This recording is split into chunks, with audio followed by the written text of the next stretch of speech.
Has anybody been actually scouting? Got any crazy war stories yet?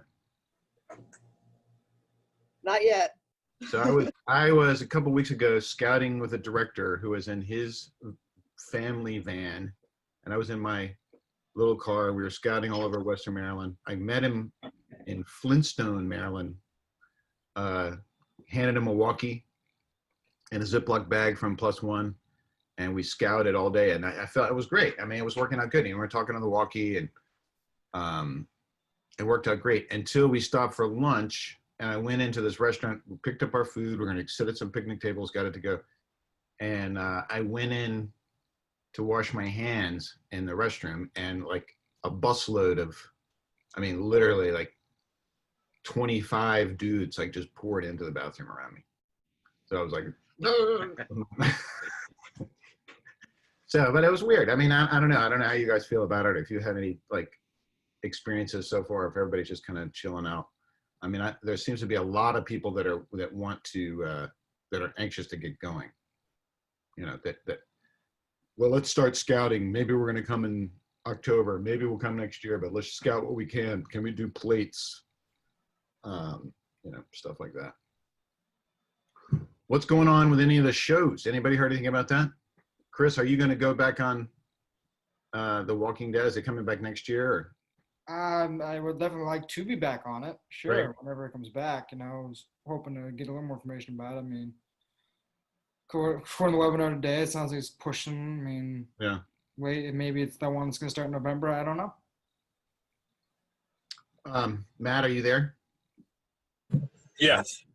So you've heard anything? I mean, have you been getting any? I mean, I've been actually quite busy, sort of scouting.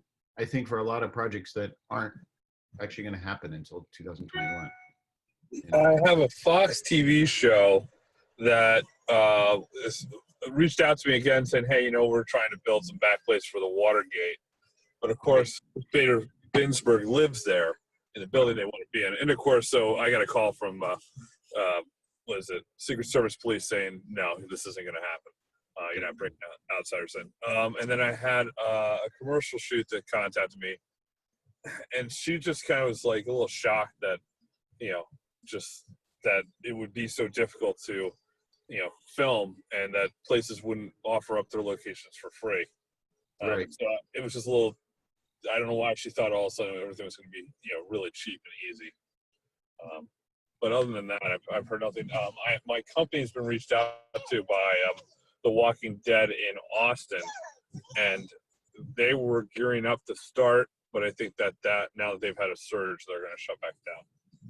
Yeah, I mean, that's sort of what I had a job, and we were far along. It was kind of a crazy job, and there was 4 people that came from LA, and they went through. They took a test. They waited quarantine 14 days to come scout, and then they went back to California. And I just heard today that there's a potential re-shutdown happening in California, so that'll kick them back into 2021. So there you go. Does anybody know anything about the Hulu project in Buena Vista? I mean, I've heard a little bit here and there that there's something looking around Richmond, but I mean, I get, you know, I think what they were saying in the webinar earlier is that people are waiting for the first person to jump in and see what, you know, how that goes. But first, I'm talking about Sonic and stuff like that. I'm on a lot of DGA Zoom meetings, and the DGA reps yesterday said they have a ton of projects and they have to review all the COVID plans on that. Right. And it's going to take time. There's a lot of stuff out there in the works, but if the DGA is going to improve the plan, it's going to take time. Yeah, no, for sure. I mean, there's also the fact that there's no like uniform plan. I mean, like, you know, I don't know. There's no like, you know, this is what we kind of have an idea from all the white papers and stuff, but as far as cohesively across the entire, you know, it's just the same thing I guess everybody else is dealing with. There's no national plan, really. I mean, we have actually more of a national plan than the nation does, it seems like. Rhea, what's going on in Atlanta? Is it just sort of on a who's going first situation? Yeah, It's very strange. I had a show that I was prepping before COVID. That we shut down before. We were just in prep, and that show is now moving to Oklahoma. But they've been every week. It's a push of 2 weeks. Right. So I decided to take another job, which today is my first day.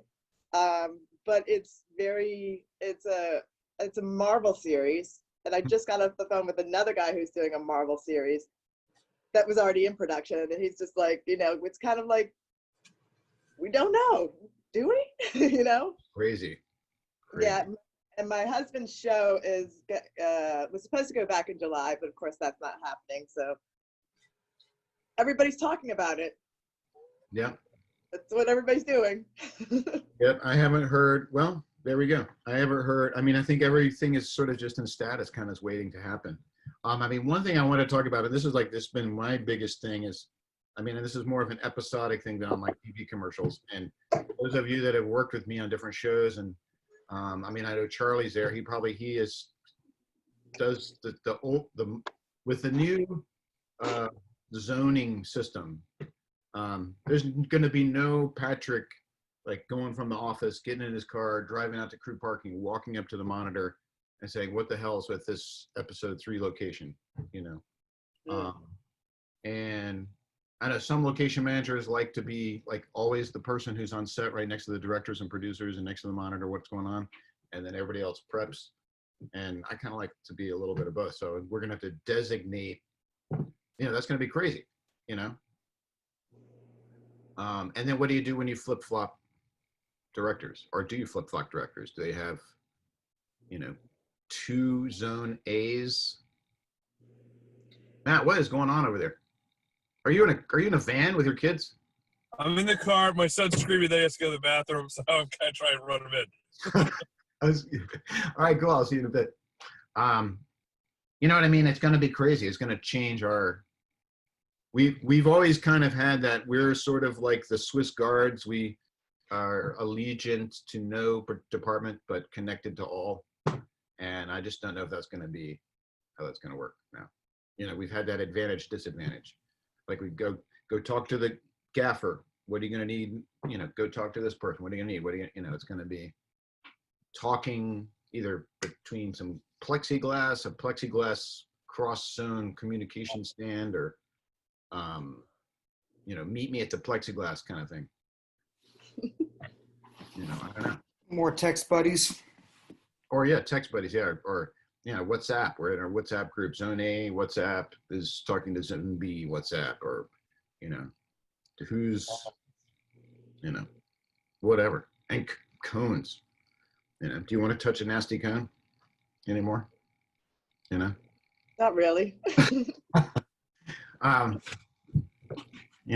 also like one of the things that was interesting about the webinar is DC was saying, no parking, no. So that just mean we just go out and take it like pirates? Is that how it works? I guess so. Chris, Carrie and I have done that before. Yeah, but before this, I did a job where a small Under Armour commercial where they were moving too quick, and I was like, I want to change it day, night, and all that. So it was like I did as much prep as I could and got what I could, but then a lot was just run and gun. And now it sounds like it seems like it's going to be a less opportunity for run and gun. I was down at the White House. I've been scouting for a possible project next, maybe late in the fall or early next year, and it takes place 10 years ago. And I was like, they were like, oh, well, okay. So they're walking in front of the White House and there's a demonstration going on. And I was like, okay, well, and so I was down there just trying to show them what's going on down at the White House. Of course, it doesn't look anything like it did 10 years ago. And I was just taking pictures. I was not even, I guess I was suspicious maybe because I walked all the way around the White House, but it didn't even look like a Secret Service agent. It might have been some of Trump's little green men, but some dudes like stopped me and asked me what I was doing, and it's kind of creepy. But so even that aspect, that's going to change. Hello, Alicia. Hey, Patrick. Hi, everybody. How are you? Hey, have you heard any new insider news on swag or anything like that? No, I mean, last I heard, they are chomping at the bit to get going, but they're still waiting for approval from Viacom. They had released 2 potential start dates that have both come and gone, and haven't heard any new tentative dates yet. This is crazy. Hey, is Dawn, are you there? Is that Dawn from the film office? Hey, yes. Hello. Hey, guys. How are you? Hello. Yeah, I mean, my take on it is they're not telling us exactly when they're going to start back up either, because they probably don't want to tell us because they don't want us to give their incentive away or promise it to someone else. I mean, that's the only thing I can think of, that they're being so vague. And I mean, I think it's literally once somebody jumps in and makes it through relatively, I don't know that's going to happen, but gets through it somehow, then I don't think anybody else is, it's like, who wants to jump, who wants to be the first person to jump and then have their thing shut down, I don't know. exactly. Everybody should work on their script right now. Hey, Matt, you're back. Yeah, I'm back. Crisis averted for now. Well, another thing that also was not addressed, I believe, in this,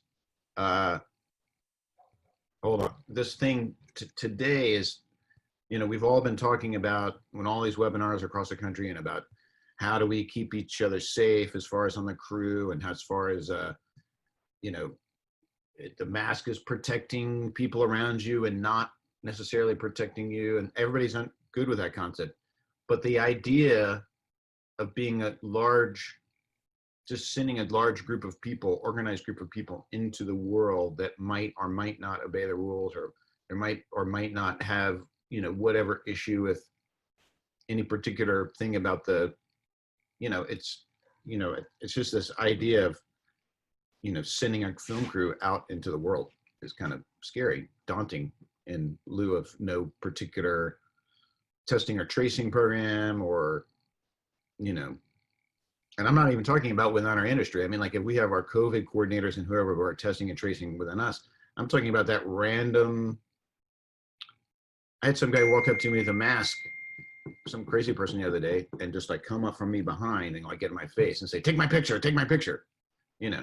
What do I do? Then if I'm scouting on a movie, do I then run to the COVID coordinator and say some crazy, crackhead just got my face, and, you know what I mean? So, but let's just say that, I don't know. It's just, what do you do? How do you, I don't know that we as an industry are considering our impact on the society as a whole, as opposed to all of us trying to get back to work. Anybody got anything else to say? Michael, that's really not your picture. Is that you, Michael Ivey? Yeah, it is me. Hi, how are you doing? It's so, that's so funny. Your stare is like the Mona Lisa. Sorry about that. It's my corporate shot. Does anybody else have anything else to add, or any concerns, or anything that they've come across? I have got to run and let my dog who's going bananas, and I'll be right back. Well, Patrick, I definitely agree that there's concern with that now. I mean, particularly now that people's lives are already inconvenienced by the fact that most people are unemployed still, stuck at home, all that. We try to go into a neighborhood to film and ask them, like, oh, movie cars. Like, are they going to be actually willing to work with us? For the time, we're like, hey, something's happening to change our day, or are they going to be pissed off or inconvenienced them even more? Hey, Chris Carey, let me tell you about the woman who, super nice, mutual pal of ours, who was like, immunocompromised. And this was days before Showtime, like, pulled the plug. And, we're telling her, you've got to clear, your car out from in front of the street. And she's like, look, you're insane. Like, if I catch this thing, like, I'm toast. I'm not leaving my house. I'm not moving my car. She wasn't combative, but like, I think the days of, some fast and loose behavior on set, knocking on someone's door to see if they can like print out the call sheet. I think, Right. I think the sentimental enthusiasm is, I don't think it's a compelling argument anymore to like welcome like a film crew into your neighborhood. It's Right. It's going to have to take different considerations, I think. I was just on a shoot in Baltimore that they actually talked about on the Zoom call, and the neighborhood was not cooperative. So that's my little 2 cents to add to this. Can you tell us in what way they were not cooperative? This is Charlie, by the way. Yeah, so I mean, first of all, we're shooting towards their houses, and these people just kind of want to hang out. We're trying to tell them to, hey, we're almost done. We know the permit says noon, it's almost noon, but can you just be quiet for like 30 seconds? And we got a whole lot of no.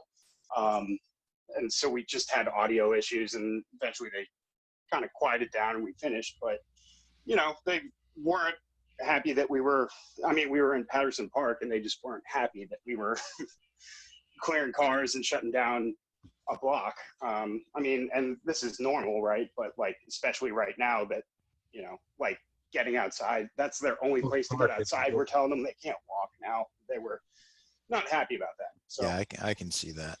It's kind of a combination or a confluence of a bunch of bad events like COVID and unrest in some cities and people losing respect for authorities because of their actions, and it's all converging in this mini apocalypse right now.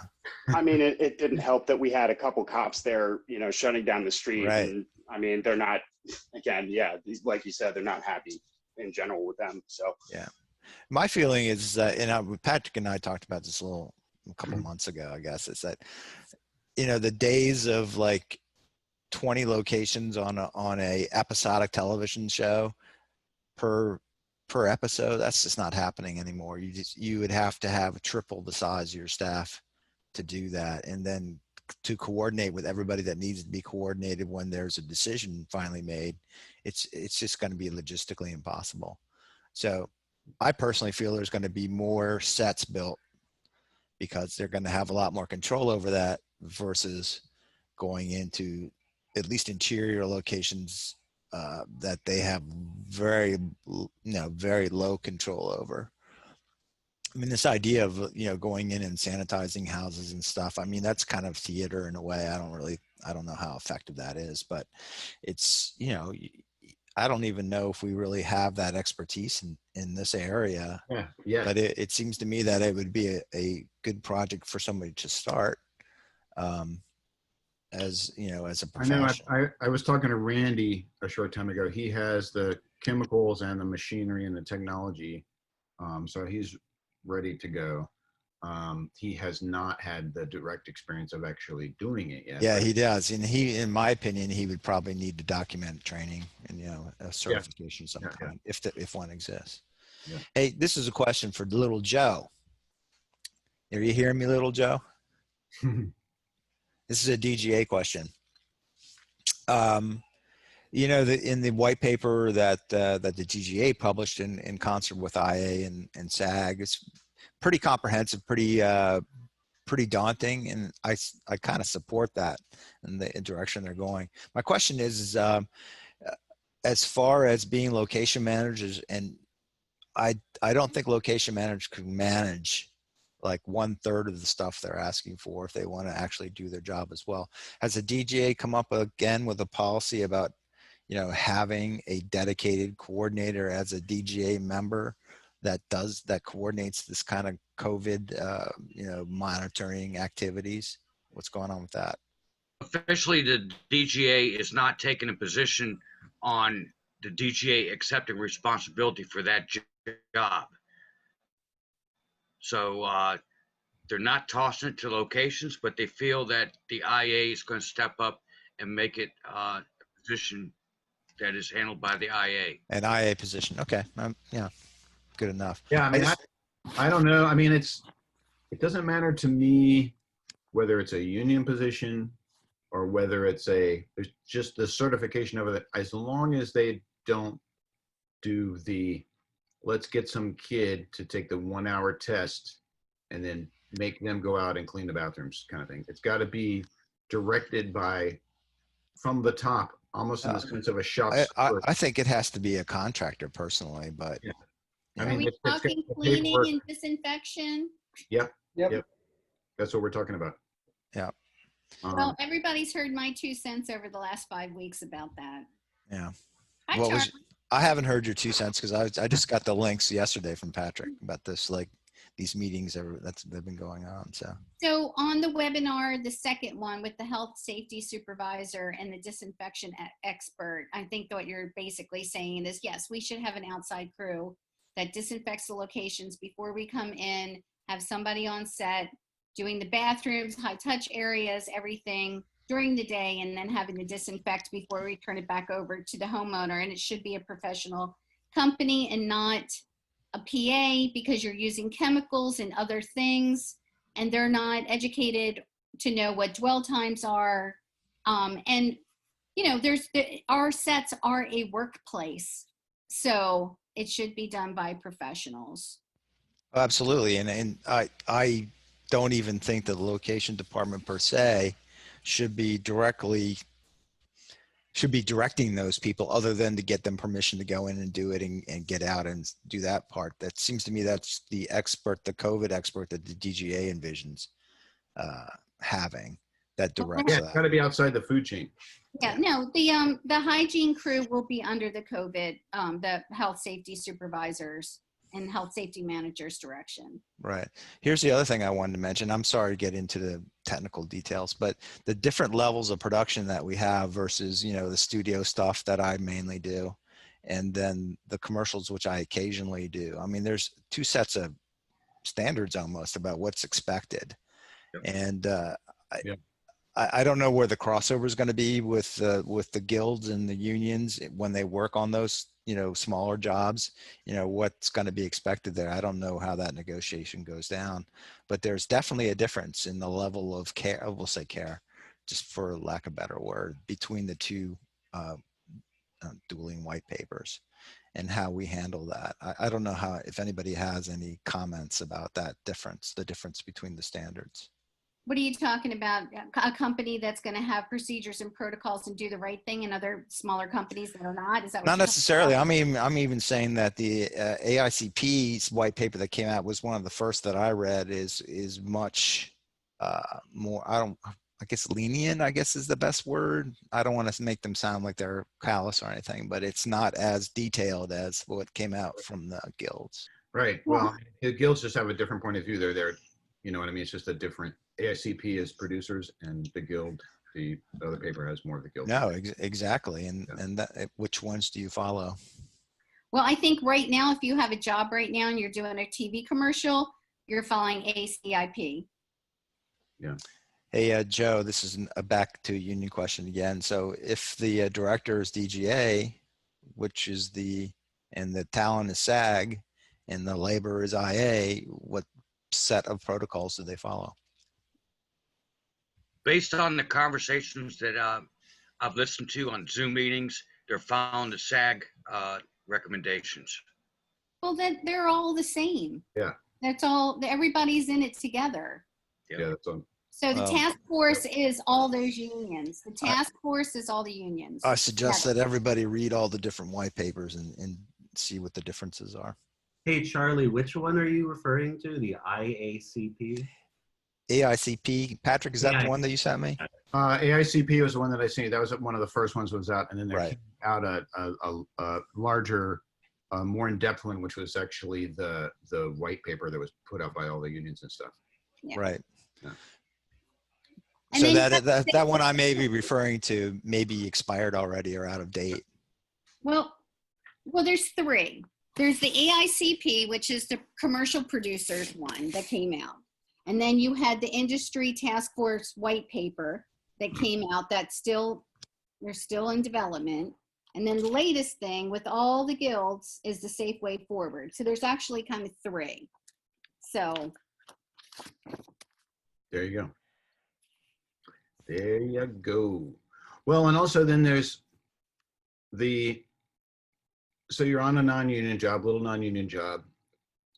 They have, you know, people that aren't so uptight as some of us might be on that job. some of us, we got to work, whatever. I'm not holding it against you, but then you cough or whatever, and you expose people on that job, and then they go onto the next job, onto a, you know what I mean? It's going to get contact traced back. It's just, it's like, really, do we want to be out there at all? I mean, I don't mean to be the party pooper. I love to work, and I have been working as much as I can, but let me tell you, it's kind of creeping me out a little bit. I really wonder how I can even live with myself and ask someone to participate with a film crew, knowing full well that I can't indemnify them against liability related to COVID-19. That would be first. Excuse me, can we film your house? Oh, it won't be as bad. I mean, you've heard bullshit. Yeah. Bullshit. I mean, I always like to, when negotiating with a homeowner, I always like to sort of start off telling them, just as all before COVID, how, it's like, oh, this is what we're doing, but let me tell you, it's a pain in the ass, and we are all over the place, and we won't go home, and all this sort of stuff. But now you have to say, it was like, and we might kill you. It's kind of like, I don't even know if I want to go there. Well, here's my 2 cents on everything. Yeah. First of all, I think it starts with the script. I really feel that advertising agencies should be writing things that are doable, and we should all be shooting outside with enough space to be able to zone out and be away from each other and to social distance. Now, again, I just heard word, there's a job out there and they're looking to shoot in a bathroom. Well, I can't even think what is the worst thing right now to even consider shooting in is a bathroom. Well, that's right. That's where I'm getting back to. I think more sets are going to have to be constructed for that type of thing, and then we'll be outside. That's easy, but again, right. And this company is going to be like, well, we don't have the money for that. We're just going to, pay this. As far as, houses go, if I had a job right now that I needed a house, I would not be bothering any of my homeowners. I would be looking for a house that's sitting there on the market, that's lightly staged, that I'm not interrupting anybody, that's been sitting in there, that you can get a sanitizing disinfection crew in, disinfected, have them there, disinfected, turn it over. It's an Airbnb, it's a rental, it's something that's sitting there empty. I wouldn't even be bothering. Yeah, that seems to be the solution everybody's thinking right now. It's like the Airbnb and Vrbo and all that kind of stuff, or just event spaces that are normally used by the public versus people's houses, Patrick. And that's how I think they're going to get around that, or how you can get around it in your mind. Yeah. About it infecting people. It's a valid concern. For sure. Yeah, no, and and if anybody is affected, they should be put up somewhere away from us with per diem in a hotel. We're not worried about the family or anything, Yep. But I'm kind of more concerned about right now it's summer and we'll get into fall and we can ooze outside and put a lot of stuff, but winter, I don't know, a rainstorm, we take 45, shelter. 60 tent. Yeah, go ahead, Chris.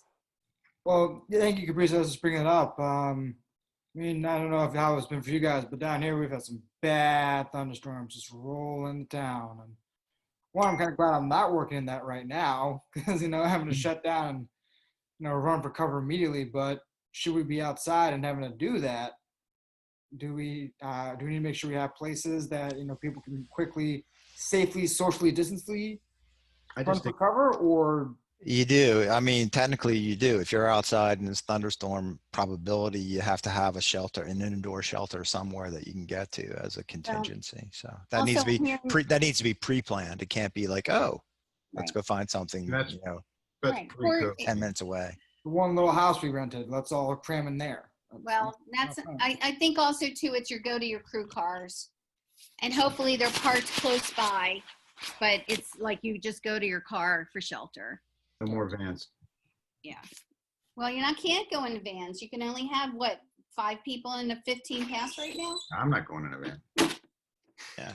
No, it's, it is. It's like, on the HBO thing we did last summer on the ship in Baltimore, luckily we had a ship that we could go inside with these massive cargo holds. So it wasn't a huge deal, but we had, 200 people that we had to shelter, and, it's an interesting question. I mean, it all has to be really thought out. And that's the other thing Patrick and I talked about is I think the crews are going to be getting larger as far as location crews go, just because of the different zones and different things that you have to do.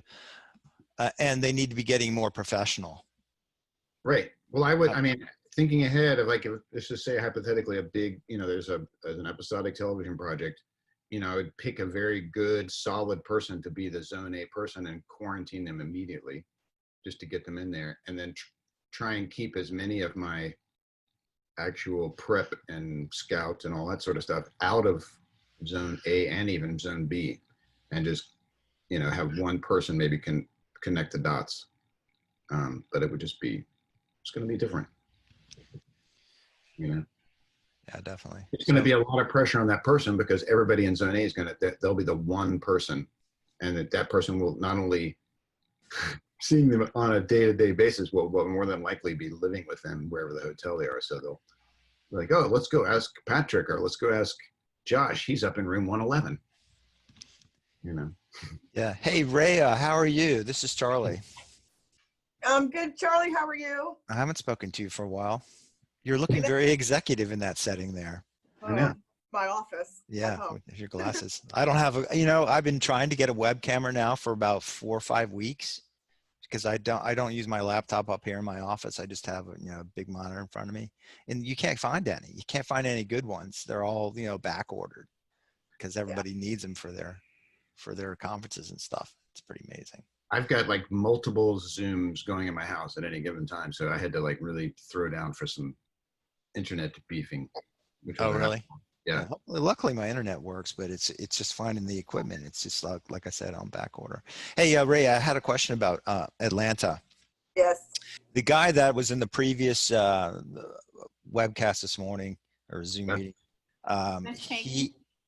I forget who it was, but he mentioned a couple different companies that are specializing in the sanitation routine and a security company that's branching out into the COVID prevention stuff. Has that even Real Clean or Real Health or whatever they were? It's Real Health. They're based out of Los Angeles. They started as a security company, and then when this all started happening, they segue into doing that. There's also sanitations on locations. There's the disinfection supply company and Clean Start. So there's a lot of companies that are doing that.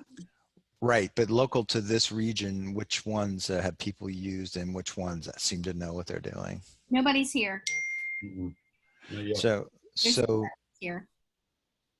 The next question is, do these companies travel then? Well, I can tell you this with Real Security, they have a presence here in Atlanta, and so therefore they are making their presence here for Real Health, which is a division of security.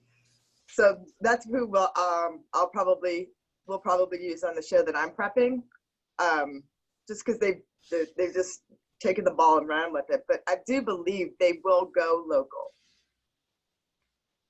You mean travel then, is what you said? Yeah. Yeah, they're doing the bigger hubs right now, but there's no presence in the Mid-Atlantic right now. Right. So I'm just curious if they'll, send out some sort of rep to gather a staff locally that they'll find. It's an interesting issue how they're going to do that.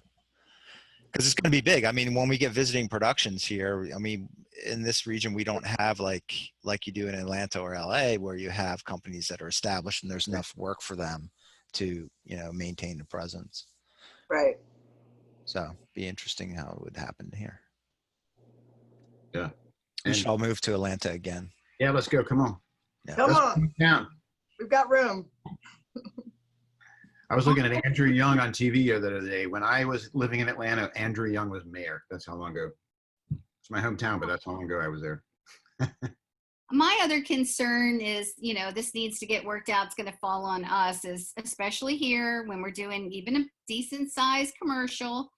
We get Lee Carrick's motorhome and we pile production in there, and the town sits in there, and the wardrobe's in there, and the makeup's in there. And I mean, that's not going to be. It can't happen. It cannot happen under these guidelines. Right. No, it can't happen. So it's going to be, again, needing more space. And Right, they're gonna have to have an army of motor vehicles and RVs. Yeah. Well, the more space will be on Almost us. so you can rent. Right. That's what Yeah. I'm saying. The more ooh space is going to be on us. And I have to tell you, I mean, lately with all the gear and the amount of people and the 20 clients and all that crap, I mean, the John Deere job in the fall was huge. I mean, we were a crew of like 80. And again, I don't think that's happening. I don't think the clients are going to travel as much. But, we take up every bit of real estate.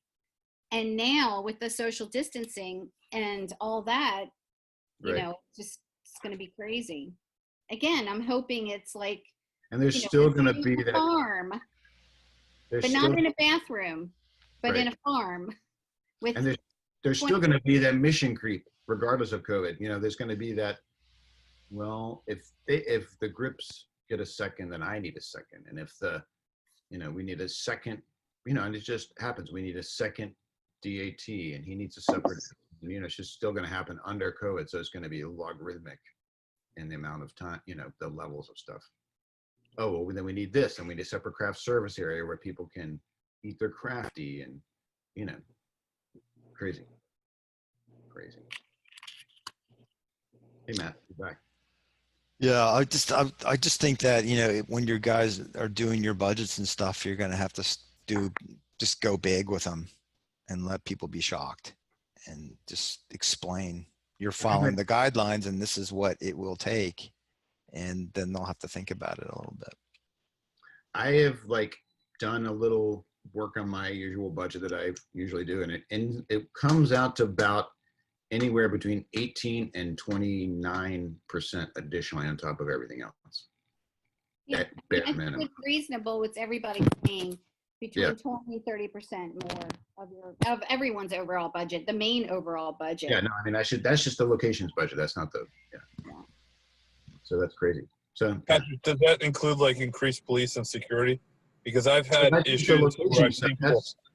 That's not any of the COVID. In other words, that doesn't include COVID. I'm treating COVID as if the whole COVID supervisor cleaning, all of that is all on somebody else on their own eyelining. I'm just talking about the stuff that more space, more bathrooms, more the stuff that we need to provide as a location department above and beyond any actual COVID stuff. Like plexiglass sheets. Do the COVID guys bring the plexiglass? Do they get sprayed with disinfectant? Who does that? Is their plexiglass or is our plexiglass? Is it and trash? What is COVID trash or not COVID trash? Is all trash COVID and nobody touches trash? Or the best thing is, I think, is to get dumpsters, designated dumpsters, and you pick up your trash and put it in the dumpster. But it's gonna happen. We do that down here. Yeah, I mean, I've done that in a couple shows and it works great. It takes a little while. Or Charlie, back in the old days, remember on The Wire? Locations, rat at the corner of, right, remember that? Rat at the corner of Patterson, Yeah, I said which type, the human or the animal? Yeah. That was funny. What's keeping everybody up at night? That's a wide open question. Whatever I'm going to do with my kids. Yeah, for sure. I mean, Montgomery County's already saying they're not going back until 2021, so the first quarter. So I know everyone in my area, they're going to have their kids at home. Yeah, that's a huge problem. Yeah, It's so they're not even doing 1 day a week or anything like that. No, It's a teacher. Yeah. And then I think Texas is going to, or no, Florida is. Their superintendent of schools said there's no way they can in good conscience open up the schools. The governor's saying that they're going to have to replace them, but it's that's the epicenter right now. So Yeah. Well, replace the children or replace the schools? School superintendent, he needs to get. Yeah, I know. Yeah. I don't like the answer you gave me, doctor. Let me get a new doctor in here until I get the right Exactly. What keeps me up, I guess one of the things that keeps me up at night is everybody's been in that situation on a TV show or whatever, where it shouldn't be your call, but it is your call. Yeah. You know what I mean? And are you the person who, sticks your neck out, storms onto the set? I mean, people who know me, I love doing that. But are you, that's a tough situation. You know what I mean? Are you going to say, no, this is not good. It's not happening. Is that, and I don't even just mean that as a manager. I just mean that as a crew person on a set. Are you going to Yes, be the answer is yes. We're in a of course, global of course. pandemic. But that I live in anxiety of that because, it could be somebody that's an old friend of yours or something like, you know what I'm saying? It's just, you're going to have to be that guy. Yeah, I mean, I think that if, we go onto a set and things are dangerous, the crew has got to stand down, take a knee. I mean, what are they going to do? I mean, usually you always had a shop steward. If an issue came up, a safety, but even more so, we all have to have our backs, each other's backs. Absolutely. And we have to band together. And in numbers, we're going to be much better. I don't think it's going to be one person. If there's something that's not right, we got to go to the AD and say, wait a minute, we need to pause this to correct the situation or whatever. Or if a client comes on and they refuse to wear a mask, and we've talked this through on lots of the webinars, that we're not going to work until that person, but even though they're paying for it, you're in danger of our lives. I get that. That's really, that's kind of going to be a shared responsibility because it's got to be from the producers. It's got to be from less so from the location manager at this point, because now you have a supposed COVID coordinator who's the expert. Right. And that's you have to listen to. And by the way, this is another thing I wanted to mention to you guys that do loan out companies and bill yourself. You should be very careful about that, because in that sense, you are now taking responsibility for anything that goes wrong or anybody wants to get sick. So you could let yourself open for lawsuits. So I think in this case, we really should be thinking about insisting on being an employee versus being an independent contractor or a loan out company. Just something to think about. Unless you have the insurance, that's something different. For sure. Well, and I guess that's sort of when I'm not necessarily, it's just, I really have no problem, going to a producer and saying this is bullshit. I don't have any problem with that, but it keeps me up at night because, you could potentially be shutting down a production for health, and that's the right thing to do. But as far as, the question was what keeps me up at night, it's that. I think that you're going to have to pick your clients better, or not better, but you have to be careful of the clients that you pick. And work with producers you trust. Right. No, I've been telling everybody, for all crew, when you get the phone call, your first question should be, what's your COVID plan and procedures? And if they say, what? Right. Bye-bye. Patrick and I split this job last week, or a couple weeks, 2 weeks, whatever it was. But the producer called me. The first thing out of her mouth was, anything COVID related is approved. Done deal, whatever you need, you've got. And then the next thing they sent me was their COVID procedures. It's all typed out. It's all there, so that I know they're taking it seriously. And non-union jobs can do this. It doesn't have to be union jobs. All non-union could be doing that too, whether it's, well, it's a liability thing. It's a liability thing. And if they don't do it, if they don't have procedures and protocols, and they're asking you to come on to work and say somebody gets sick, and then there's a contact tracer, and then they go, oh yeah, I was on this, TV commercial a couple weeks ago, and then they trace back, and then they see that the production company did not have any procedures or protocols, then that's negligence. If you're doing everything that you possibly can to ensure the safety, they are still our employers. They're responsible for our health and welfare. Then, they should be doing all the things that they should be doing. Well, if I could say something, yes, a production company in a way is our employer, but the employer of record is the payroll company. Are the payroll companies going to be have any say in what goes on? It's a very interesting question. I mean, they're the ones who carry the workman's comp insurance. Right. So. Yeah. So that's about the relationship between them and the producers. And if they don't have it, then, you know what I mean? I think I think the responsibility trickles down to hopefully, or trickles up, so to speak. Yeah, and one thing that I was sort of news to me with the Debbie this morning, I mean, probably long overdue, but now like independent producers and commercials have to have workman's comp insurance. You know, you used to be able to get away with liability and property damage, but I don't know. I might need to break the news to some folks I know that, you know, they might need to up their coverage. Yeah, but that's a good thing ultimately. Yeah. Well, in Virginia, they just passed a law basically outlawing independent contractors 1099 for the type of work that we do. Right. Crazy.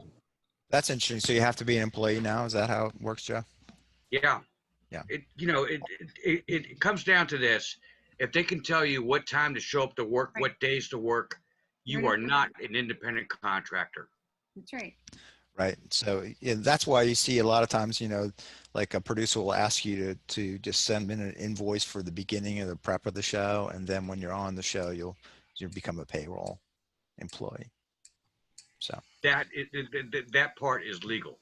yeah, I think it will be, but that's something, again, people need to realize if you're driving people around and you're getting paid as a contractor, you probably don't have the proper insurance if you got in an accident. So something for people to realize. Yeah, or if you got them sick. Yeah. Awesome. This Well, goes to something that's kept me up at night, like with this workers' comp.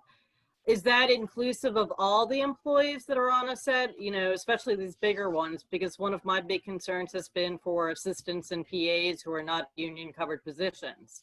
We're asking them to come to work potentially and endanger themselves. Do they have any kind of health protections? Well, they don't have necessarily health protections, but they still are considered employees, so they get workman's compensation if they are injured on the job. right. Well, Yeah. injured, yes. Does that include getting sick from COVID? Has anyone seen any paperwork about that? I would say that it is, but I don't know if that's been litigated yet or not in a case. But I would imagine it would be. It depends on the insurance company. Yeah, but it's the same thing though. If you get hepatitis or something like that from handling something you shouldn't, you know, or if you're like walking in an alley picking up a hypodermic needle and get jabbed, I mean, that's covered. So that's when you go to the ER. So There is no. I would assume it'd be the same thing. No, there's no, not with infectious disease. No. I'm sorry, what was that? Not with infectious disease. No. So there's no COVID anything. There's not that. We know that to be true. That's not it. The only thing you have going for you is workman's compensation. Wow. Well, what I'm saying, and maybe you're disagreeing with me, is that if you get infected with something while on the job performing job duties, that would be covered. Like the instance I gave you, if you got a needle stick. The question is if you catch the flu or something like that, is that covered? And that generally is not. So that's why I'm saying it really hasn't been litigated yet about how we're going to go that way. But if you're asked to wear personal protective equipment, then that seems to me that the liability is being assumed by the company. Yeah, always ask. Always ask. Ben, I understand that some companies are asking to, it's not so much of a waiver, but it's acknowledging that there could be a chance you can get COVID and that you're acknowledging that this could happen. Yeah, you know? Waivers. Well, don't sign them. It's not really a waiver, but I'm not signing nothing. Yeah, no. That's a waiver. I know. Because it doesn't say waiver on it, it's still a waiver. Yeah, I know DGA wants to see that if anybody's asked to sign anything like that. So I don't know the position of the IA. Nobody. I mean, the only thing I've seen is that you agree to wear a mask and go by you are signing it and agreeing to do that. But anything that says that, you know, somehow you. Again, they're still the employee of record. It doesn't matter. Don't sign the waiver and it doesn't matter. Yeah. Right. And that waiver may be included in a deal memo. So make sure you read that stuff. That's so funny. Sign here under this redacted line. You know, a lot of the stuff that, particularly in the DC area, I don't know, but it's just not going to happen. I mean, the whole setup and what's going on in DC, I just don't know that the jobs are going to come to DC for like 3 or 4 days anymore. No, I don't think so. Not as it is now. Not as Herb read that riot act. Right. Yeah, that was interesting. I mean, it's good. I wanted to ask him. He said, like, for the district, if you're not in the district, you gotta get a test. Is the fact that I live, 10 minutes outside in Virginia, or Matt lives out in Maryland, do we have to come in with a COVID negative test as well? It's an interesting question. There's no way they can enforce that because just for all the employees that live in Maryland and work in DC. I mean, what are you supposed to do with those people? And we're the same way. So. And he didn't really specify, like, okay, so let's just say I got a test 4 weeks ago, and it's got to be a test plus quarantine. You know what I mean? It can't just be, oh, hey, I got a test. Check it out, man. I took a test. I mean, it was not very specific. Is that more of a cover the district's ass kind of thing? Yeah, that's what it is. Yeah. I stick it to New York. People were saying we have to quarantine, so they got to come in with a no COVID test. And well, technically in Maryland, if you have anybody coming from the high infectious rate states, they have to quarantine when they arrive 14 days. And they have to quarantine when they get back. Yeah. I don't think anybody really follows that, but that's technically what you're supposed to do. Yeah. And then Maryland is listed on, like, New York says if you come from Maryland now, you have to quarantine. Really? Yeah, I haven't looked at the most updated ones yet. Yeah. And then the other thing is, I have a friend who just does freelance news stuff, and he's had issues where he keeps getting detained, even though he's working at the White House for stuff because they just see someone with the camera because of all the social stuff that's going on. They're just stopping anyone with a camera, even people with, like, small handheld cameras, and detaining them. Yeah, they stopped me when I was scouting over there. Yeah, I was just trying to take a picture, show them, hey, look, you could usually shoot here, but you can't shoot here now because there's this giant fence. Yep. And little green. They don't want you shooting the security issue or the security arrangements. Is that what it is? I think they're just out there in general stopping anyone because. Yeah, they're just harassing people. They're harassing people. Yeah. Yeah, I mean, the guys that stopped me looked like SWAT, but they didn't have anything else. They had, like, police on the back of their thing, but they didn't have any other badge or anything. Yeah, exactly. Well, hopefully that'll change in a few months. Yeah. Well, that's one thing we all can be doing while we have downtime is Absolutely. Getting ready for the election. Absolutely. For an election? I don't know about this. Be sure to call your senators today. Today's the day to call your senators about the HEROES Act. Be sure to place that call today. The thing about me living where I live is I always call my senators and they're like, yeah, we get it. We're with you. If I could call, like, some dude in Kentucky or something like that, that'd be awesome. Oh yeah, that dude. He's got to go too. We got to be sending money to Amy. Myrtle the Turtle's got to go. I'm not saying it's legal, but if you go to the Trump website and you order, like, a hat and stuff, and you put it in your shopping cart, and you do not pay for it, but just leave it in your shopping cart, technically they pull that inventory out and they can't sell it to anyone while it's in your shopping cart. Nice. Did you learn that from That's good. You learn that from a K-pop kid? Yeah, he learned it from the TikTok kids. Yeah. Oh yeah. Nice. I dance. Is everybody happy now they got their McDonald's? Oh, check it out. Oh, Blondie. That's a little towhead. And he is out. I remember one time I was scouting with Pablo in a car seat and I stepped out of the car to take a picture. And I used to hand him, it was back in the days of flip phones, I handed him my flip phone so he could play with it and stuff while I was stepping out of the car. And I got back in the car and he was sounding like he was having a little play conversation or something. And then I was like, that sounds kind of real. He's actually having, and he was actually he just pushed redial and was actually talking to the producer who I just talked to. Pretty funny. That's awesome. Yeah. I was like, wait, how does he know her name? How's Pablo doing? He's doing great. He's doing fantastic. He's still in New York? Still in New York. He's working. Yeah, he's got a couple things on. He's got gardening in his greenhouse that he built in his yard. He has a yard in Brooklyn. He lives on the ground floor of an apartment. But yeah, he's doing great.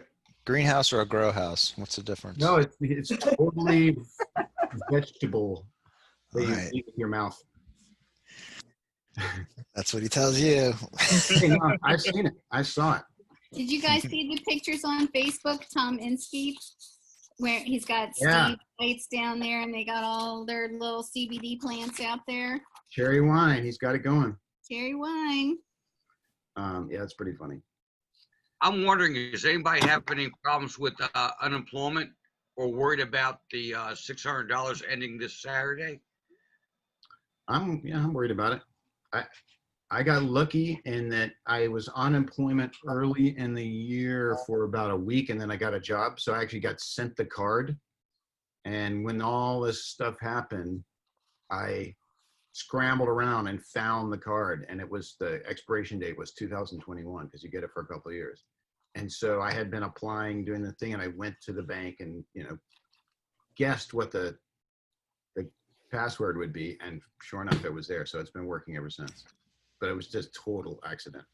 Are you talking about PPP or unemployment? No, just a regular unemployment. Like I took unemployment for a week and then got a job. So that I actually got sent the card and, signed it up, but I never actually elected except for that first week. And then, but the card, you get it for 2 years.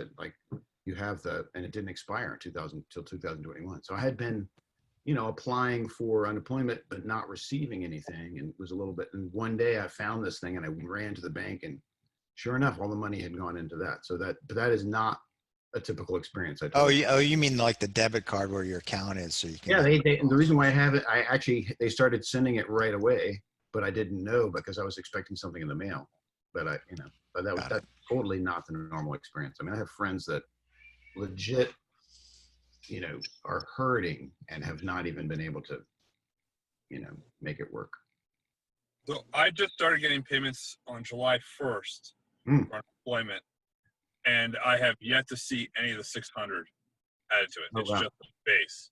So I've been going through it. So because I was on 2 different shows when all this hit, immediately shut down, and since March, and now I'm still fighting to see if I can get back on those $600. I doubt it. So, but I've never received. It's supposed to be retroactive, but I don't know if once they close it down, if it's retroactive. Yeah. It just seems economically, it just seems like we're headed for an unnecessary crash.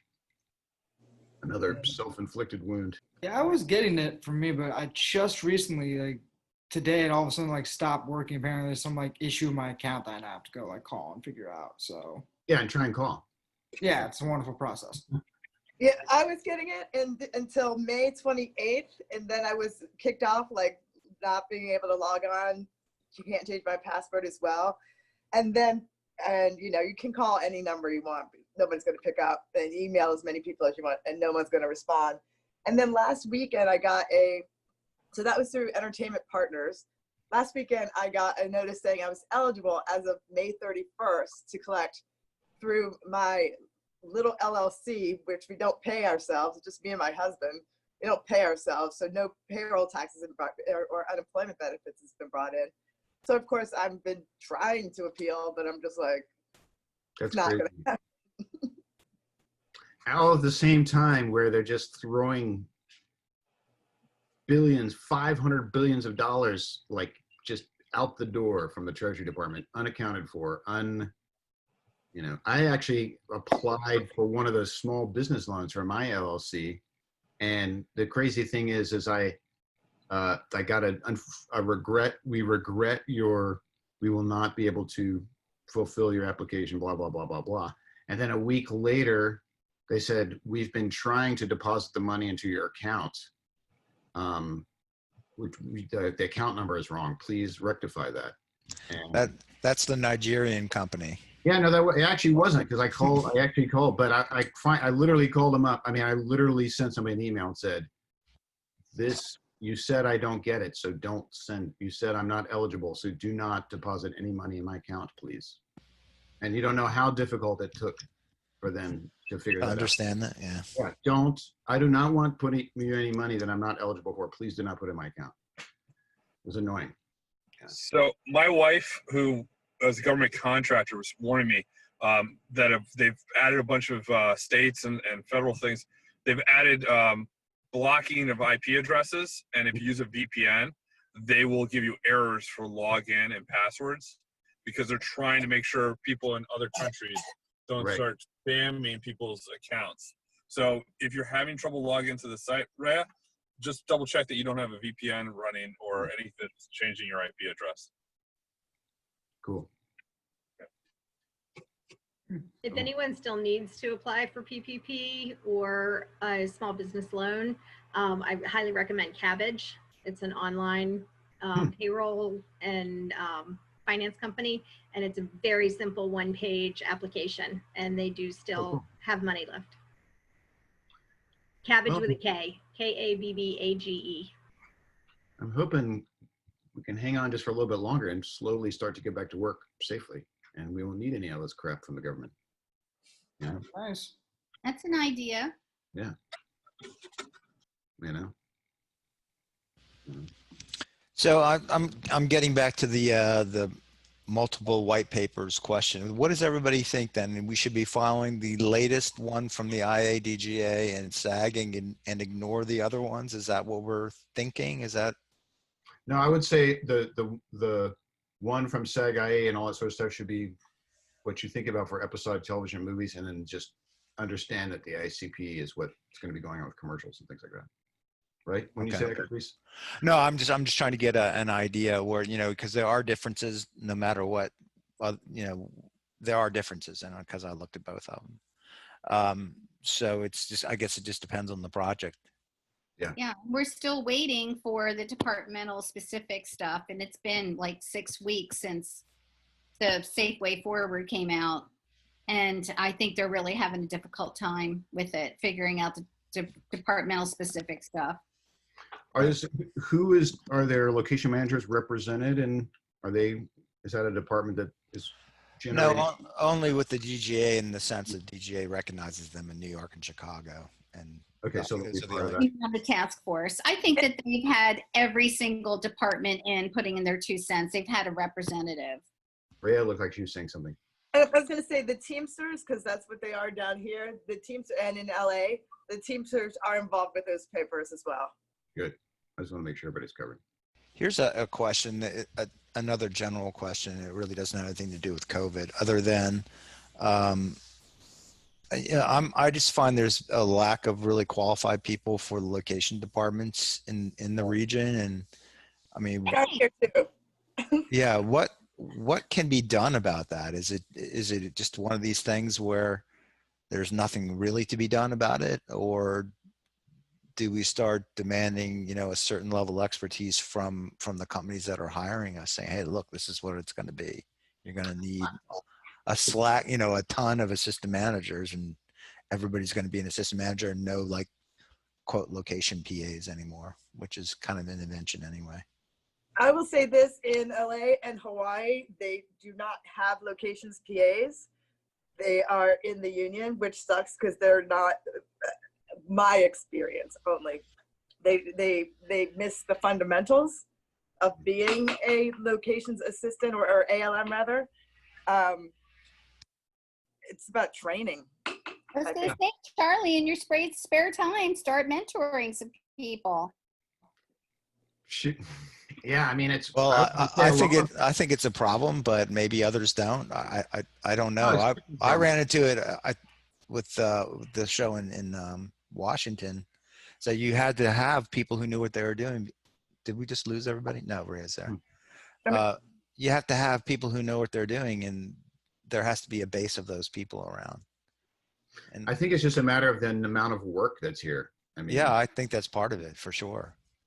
But what can be done to get more people, I guess, interested, I suppose. We can start mentoring some younger generation people. Right.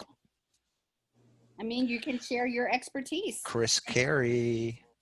No, Charlie. Well, the thing is that, when people that, I don't know how to explain this properly, but when you get to a certain level, you don't have contact with 20-year-olds anymore. Come on, Charlie. I don't, except in bars, and we're not allowed to go to bars right now. So I mean, that's sort of been the location assistant position, has been kind of that trainee, kind of that training thing. I guess what I'm kind of suggesting, Chris Carey, is people of your age group kind of get the word out there a little bit more about people. Sure. Get the word out that because there's a Charlie's ready to huge train need. you all. You bring them all, bring them. We need fresh blood. Yeah, I mean, I've been in the business for 34 years. And on that John Deere job, we had a lot of green PAs because it was a big job. It was a busy time of year. Everybody was booked. But I still went over to all those kids and said, look, I know this is intimidating. It's your first job or first couple jobs. If there's anything that you need to learn, need to know, ask, come to me, and I will sort it out and help you and explain it to you. And I think all of us as seasoned location people should be doing that. You know, for PAs and also for the other people in our department that are, you know, starting out. Because it's only going to benefit us if we have well-trained PAs is what, I mean, or assistants is exactly what you're saying, Charlie. If that's what you want, then we should be out there training these people and being mentors. I hear what you're saying. I'm just saying that me as a person, I don't get contact with those people as often as you do. He's talking more Caprice, I think, people out of the business as opposed to, I mean, it's easy. I mean, like when I worked on Charm City Kings, there was an army of willing, able kids to come in, you know, kids and not kids that wanted to do it. And I feel bad because now they're calling me and say, what's next? What's next? When are we going to do this next? I'm ready. Let's do it. Let's do it. Let's do it. You know, there's 10 kids out there that could easily be assistant location managers. But if I can't for 8 or 9 months, I got nothing. Right. No, that is the issue because they just can't support themselves for that long, you know, between jobs. Again, it's tough being a self-employed person my entire life. We've had our times, many times where we didn't have work, and whether you have a side hustle or something like that can still afford you if you want to get into the film business to do that. But when you're not working, have some sort of side hustle that you can have control over your schedule a little bit. You know, I mean, that's just how it's always been. But I do feel like Charlie was just saying, Charlie, that, you know, it's training these other kids. Well, let's train them. We have the time. Let's mentor them and help them. Matt, you're making me dizzy. And if I may interject, something that we talked about whenever Swagger does start back up and being sensitive to the COVID is we actually compile a list of duties for the PAs versus the assistants. Especially so we know that, you know, PAs, if they're not covered, are not being asked to do anything that's above their pay grade. And on top of it, we're really fortunate. Our key location assistant has over 10 years of experience. So he's been the one who's been doing the physical prep of locations, you know, the day before we film. So I've spoken with him about rotating out our other assistants and PAs to go in with him. And that way they can like do it for a week of prep with him so that everyone starts getting hands-on training to make sure that everybody is well versed in all their duties. And if we have this duty, once we have this duty list, we could even send them out to them while we're not doing anything now and say, hey, what questions do you have? You know, we can start working on this stuff now just to get you better prepared for when we are back to work.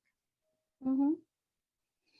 When you say key location assistant, that's not an assistant manager, is that correct? That's correct. So that's not a union position is what I'm saying? Well, actually, and I don't know the details, but he does get a higher rate than the other assistants, and I believe he's getting his benefits as well. In Richmond, it's been a very slippery slope as far as when assistants are union covered and when they're not. And it's usually they have to get a side letter for that. But I know that somehow in his agreement, he does have his benefits, which I don't know if our other assistants do have those. But we have 2 PAs, 3 assistants, and then a key location assistant on Swagger. Yeah, in a lot of other jurisdictions, there's this crazy thing called a unit PA. Anybody know about that? Yeah, we usually have that for like stages down here. Yeah. What's the differentiation, Patrick? A unit PA is a guy or a person who just like they have a truck with tables, chairs, trash cans. They are there to just kind of do generally whatever. You know, I don't really know if I like that or not. I mean, we all started in a time when, you know, you showed up as a PA and you did basically everything, and it was kind of a good training experience because you got to be with every department and stuff like that. But at the same time, you did some pretty crappy jobs because you were the lowest person on the. So, and then now in the age of the very special set PAs that only yell at extras and nothing else, you know, it's different. So, you know what I mean? Yeah. So if everybody's specializing, then we want to have specialized people in our silo as well. All right. Well, I think you know where I'm coming. I think that all location positions should be covered by the IA, in my opinion. I don't know if we need 3 levels. Maybe we do, but I was struck, you know, like in episodic television where you have 3 locations going on and something per day, that something needs to be attended to. I mean, you just can't throw location PAs at the locations. You need assistant managers who know what's going on and give them a staff to direct. Yep. And I just see it as a big hole. Yep, I agree. Well, you all, I have to go for my COVID test.